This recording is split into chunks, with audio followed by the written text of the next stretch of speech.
সবাইকে শুভেচ্ছা জানাচ্ছি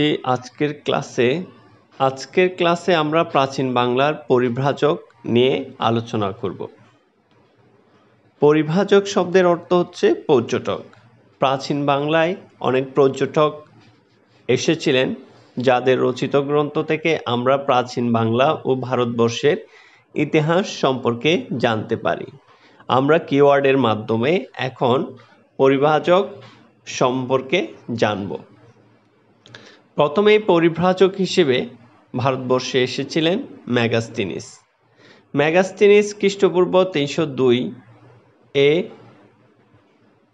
গ্রিস রাজা সেলিউকাস এর দূত হিসেবে ভারতবর্ষে আসেন চন্দ্রগুপ্ত মৌর্যের শাসনামলে। তার রচিত বিখ্যাত বইয়ের নাম হচ্ছে ইন্ডিকা। তাহলে যদি প্রশ্ন করা হয় প্রাচীন বাংলায় পরিভ্রাজক হিসেবে সর্বপ্রথম কে এসেছিলেন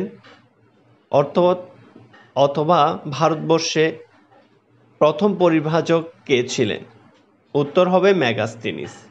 আর যদি প্রশ্ন করা হয় মেগাস্তিনিসের রচিত গ্রন্থের নাম কি, উত্তর হবে ইন্ডিকা। যদি প্রশ্ন করা হয় মেগাস্তিনিস কোন দেশের নাগরিক ছিলেন, উত্তর হবে গ্রিস। আর যদি প্রশ্ন করা হয় কার দূত হিসেবে মেগাস্তিনিস ভারতবর্ষে এসেছিলেন, উত্তর হবে রাজা সেলিউকাস।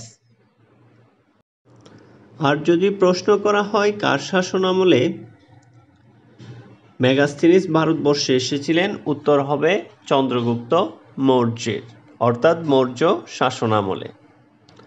পরিভ্রাজকদের মধ্যে মেগাস্তিনিসের পরে ভারতবর্ষে আসেন ফাহিয়েনের বিখ্যাত বইয়ের নাম হচ্ছে ফু কুও কিং। তিনি ভ্রমণ নিয়ে মোট 7টি বই রচনা করেছিলেন।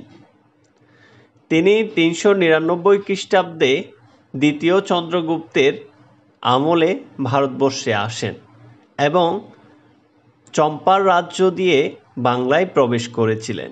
তিনি মোট 14 বছর ভারতবর্ষে ছিলেন। তাহলে যদি প্রশ্ন করা হয় দ্বিতীয় পরিভ্রাজক হিসেবে ভারতবর্ষে আসেন কে, উত্তর হবে ফাহিয়েন। আবার যদি প্রশ্ন করা হয় চৈনিক পরিভ্রাজক হিসেবে সর্বপ্রথম ভারতবর্ষে এসেছিলেন কে, উত্তর হবে ফাহিয়েন।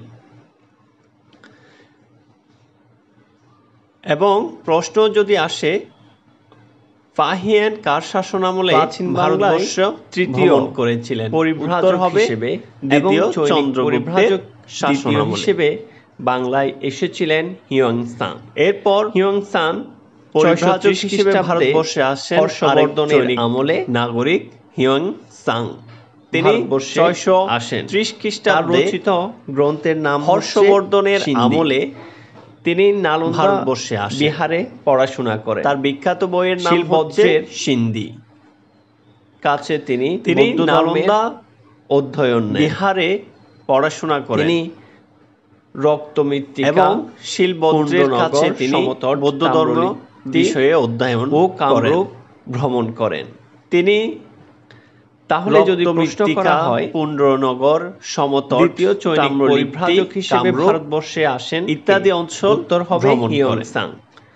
তাহলে আমরা জানতে পারছি তৃতীয় পরিভ্রাজক হিসেবে আসেন এবং উত্তর হবে চৈনিক হিসেবে দ্বিতীয় পরিভ্রাজক হিসেবে ভারতবর্ষে প্রশ্ন করা হয় হিউয়েন-সাং কার শাসনামলে, কার হর্ষবর্ধনের শাসনামলে, উত্তর হবে যদি প্রশ্ন করা হয় নালন্দা বিহারে পড়াশোনা করেছেন কোন পরিভ্রাজক, পড়াশোনা করেন কে, উত্তর হবে হিউয়েন-সাং। এভাবে কিওয়ার্ডের মাধ্যমে আমরা পরিভ্রাজক যদি প্রশ্ন করা হয় শিলবজ্রের ছাত্র ছিলেন কে, উত্তর অথবা শিলবজ্রের ছাত্র ছিলেন কোন পরিভ্রাজক হিসেবে হবে হিউয়েন-সাং।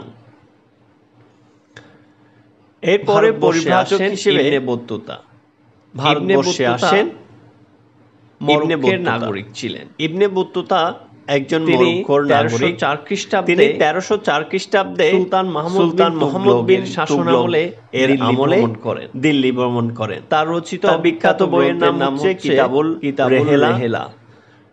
তিনি ফখরুদ্দীন মোবারক শাহের আমলে বাংলায় আসেন এবং হযরত শাহজালাল রাহমাতুল্লাহ আলাইহির সাথে দেখা করেন। ইবনে বতুতাই প্রথম বাংলা শব্দ ব্যবহার করেন তিনি বাংলাকে দুজুকি-পুর নিয়ামত বাংলা অর্থাৎ প্রথম বাংলা শব্দ ব্যবহার করেন। ইবনে বতুতা বাংলাকে দুজুক-ই-পুর নিয়ামত হিসেবে আখ্যা দেন, অর্থাৎ প্রাচুর্যপূর্ণ নরক। ইবনে বতুতা থেকে যেসব প্রশ্ন বিভিন্ন পরীক্ষায় আসে, একটি প্রশ্ন হচ্ছে ইবনে বতুতা কার শাসনামলে ভারতবর্ষে আসেন? তখন উত্তর হবে মুহাম্মদ বিন তুগলক। আর যদি প্রশ্ন করা হয় ইবনে বতুতা কার শাসনামলে বাংলায় ভ্রমণ করেন? উত্তর হবে ফখরুদ্দীন মোবারক শাহ।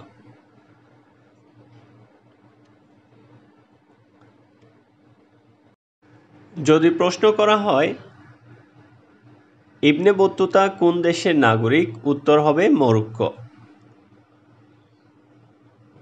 আর যদি প্রশ্ন করা হয় দুজুকি-পুর নিয়ামত হিসেবে বাংলাকে আখ্যা দেন কে? উত্তর হবে ইবনে বতুতা।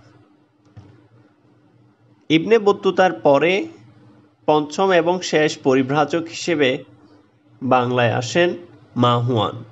মাহুয়ানও একজন চৈনিক নাগরিক।